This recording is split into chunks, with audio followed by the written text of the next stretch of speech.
ҷамъияти мо ҳам албатта дар интихобот иштирок мекунад, чунки ин қарзи ҳар як шаҳрванд мебошад.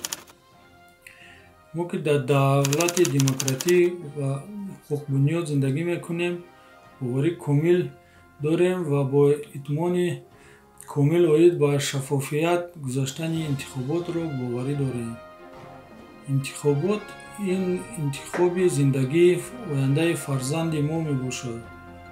Бинобар ин ҳар як ватандӯст дар чунин маъракаҳо иштирок кунад, барои насли оянда ва абадияти миллат ва ватан саҳми худро гузорад.